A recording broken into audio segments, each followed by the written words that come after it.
Karong adlaw day mga tol, ari na punta mo suroy sa Friends Hypermart sa Tuburan. Basin pa dek, dahil mo libre na to direct Angels Burg. Pero time sa shout out si Kuan be.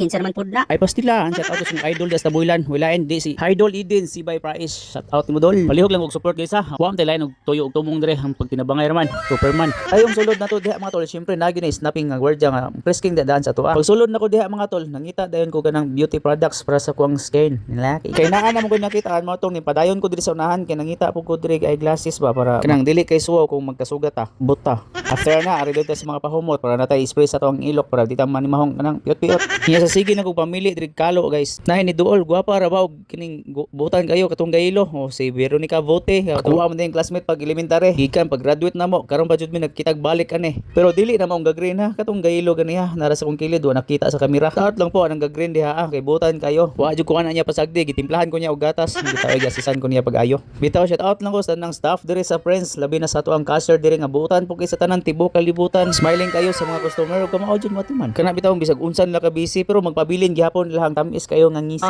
Shout out po ko sila mga security diri nga grabe ka alerto o grabe pud ka snappy. Shout out niyo mga buddy ka 59 labi na sa inyong agency. Paplaya tabi. Diri sa gawas sa Friends na toy gusto mo tabang nako sa para sa akong problema sa akong mata. Dance nang to ba? Hi sir, may buntag sir na nakikita ba sa television? Layo pa lang gani nakita na jud niya ang ako ang pterygium sa kuang mata. Kaysa tinuod lang dugay jud kayo na akong giproblema ning pterygium or unsa ni katarak nga iturok sa akong mata basin mo tabo na ni ba. Pero sige lang ma'am basin sunod mohapit na ko diha para sa to ang free removal sa niya sa akong mata kay okay na kayo na Nice jud kayo lang offer guys kay libre ra jud. Pero sige lang sunod i-update ra ta mo kung naayo na ba ni or nabuta na ba ko barko.